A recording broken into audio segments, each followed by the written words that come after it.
किसके मन में भ्रम है, ये भी बहुत बड़ा सवाल खड़ा होता है। जब सरकार 5-5 चरणों की बातचीत किसानों के साथ कर लेती है, तब भी अगर वो भ्रम कायम है, तो फिर क्या जरूरत है इस बिल की? क्या हम किसानों के लिए इतना डिसीजन नहीं ले सकते, जल्दी से इतना छोटा फैसला नहीं कर सकते कि जो बिल किसानों के लिए लाया गया, उस बिल के विरोध में अगर वो लोग हैं, तो वो बिल की जरूरत क्या है? स्वागत है दोस्तों न्यू इंडिया न्यूज नागरिक विकल्प में। आज हमारा अन्नदाता किसान परेशान है। आज 8 दिसंबर किसान संगठनों ने देशव्यापी बंद का आह्वान किया है और जैसे कि उम्मीद थी, तमाम विपक्षी दल किसान संगठनों के साथ नजर आ रहे हैं। कांग्रेस ने इस बंद का समर्थन किया है, राष्ट्रवादी कांग्रेस ने इस बंद का समर्थन किया है, शिरोमणि अकाली दल ने इस बंद का समर्थन किया है, शिवसेना ने, समाजवादी पार्टी ने, लगभग तमाम विपक्षी दलों ने इस चीज का समर्थन किया है, इस बंद का समर्थन किया है।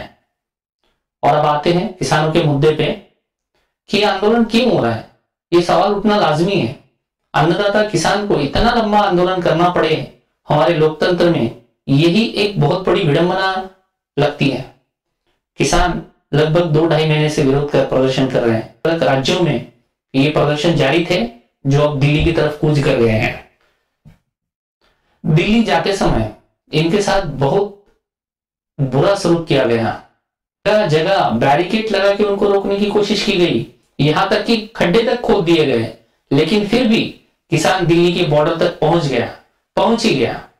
और अब शुरू हो गया एक नया खेल। शुरुआत हुई, ये किसान कांग्रेसी है, यहां से शुरुआत होते हुए आतंकवाद, खालिस्तान, 100-100 रुपया लेके बैठने वाले लोग, यहां तक वो बात चली गई है। और ये लोग कौन है जो इस तरह के आरोप लगाते हैं? क्या उनमें थोड़ी भी बुद्धि कायम है? उनके अंदर थोड़ा भी दिमाग है जो इस तरह की बातें करते हैं? 100-100 रुपया लेके बैठने वाले लोग, ये एक ट्रेंड चलाया हुआ है, एक ट्रेंड चल रहा है। आजकल जो भी धरना, प्रदर्शन, आंदोलन करे, उसके खिलाफ इस तरह का प्रोपेगेंडा चलाया जाता है। एक तरफ होती है मीडिया, गोदी मीडिया, और एक तरफ होते हैं इस तरह के लोग जिनमें मैं कहूंगा कि सोचने समझने की क्षमता की कमी नजर आती है। और उसका परिणाम क्या होता है? इस तरह की चित्रें, इस तरह के पिक्चर्स सामने आते हैं, जिसमें ये सामने आप स्क्रीन पे एक पिक्चर देख पा रहे होंगे जिसमें लिखा है यू आर फेक मीडिया, गोदी मीडिया। प्रदर्शनों में आपने अक्सर देखा होगा कि आंदोलनकारी नेताओं के खिलाफ नारे लगाते हैं, लेकिन इस आंदोलन में मीडिया के खिलाफ भी आंदोलनकारियों ने नारे लगाए। उसकी एक वजह है कि मीडिया अपने हिसाब से इसकी रिपोर्टिंग करता है।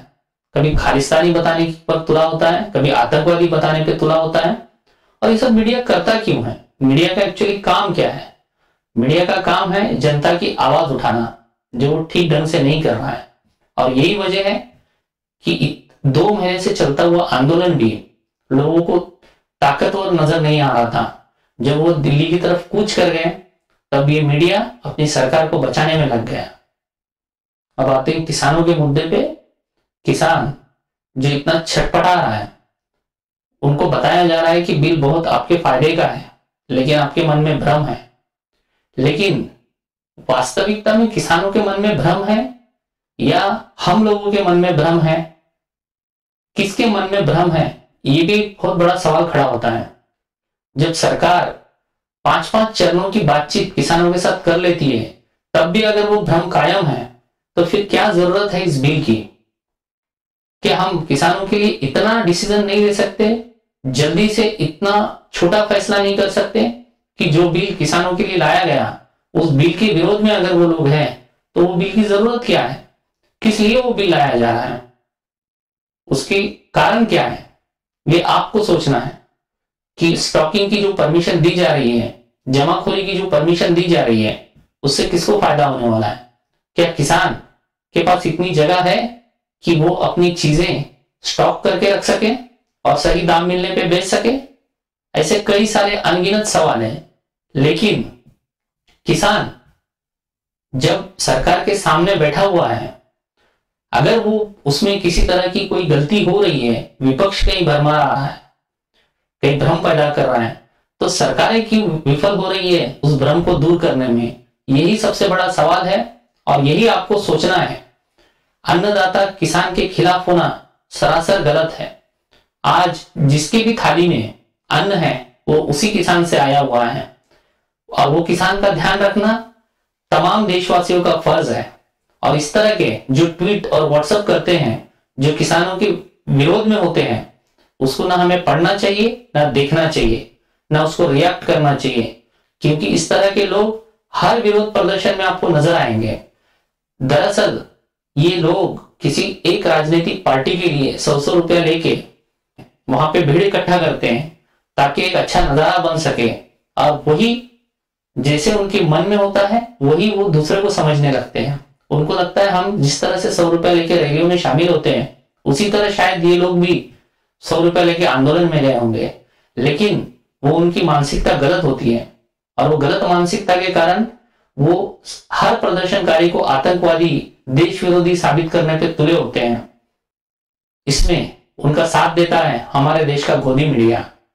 और बड़ी दुखद तस्वीरें सीए प्रोटेस्ट के दौरान भी आई थी, जब दीपक चौरसिया को वहां से भगा दिया गया था, सुदीप चौधरी को वहां से भगा दिया गया था, और आज अब इस प्रदर्शन के दौरान भी इस तरह की तस्वीरें सामने आई हैं और मीडिया का जो रूप देखने को मिल रहा है, जो विरोध मीडिया का हो रहा है, जिस तरह से वहां पे बैनर लगाए जा रहे हैं और Godi media, go back, you are fake media, इस तरह से पोस्टर लगाए जा रहे हैं, तो आज मीडिया को भी सोचना चाहिए कि अन्नदाता किसान के खिलाफ वो प्रोपेगेंडा चला के दरअसल वो गलत कर रहा है। वो किसी भी तरह से उसको सही नहीं ठहराया जा सकता। इसके लिए इतिहास उन्हें कभी माफ नहीं करेगा। जिस तरह से उन्होंने किसानों के खिलाफ, आंदोलनकारियों के खिलाफ इस तरह के गलत प्रोपेगेंडा चला के लोगों को, आंदोलनकारियों को दबाने में सरकार की मदद की है। आज वक्त है पूरे देश को किसान के साथ खड़ा होने का, क्योंकि किसान सिर्फ अपनी लड़ाई नहीं लड़ रहा है, वो हर उस आदमी की लड़ाई लड़ रहा है जो इस देश का वासी है।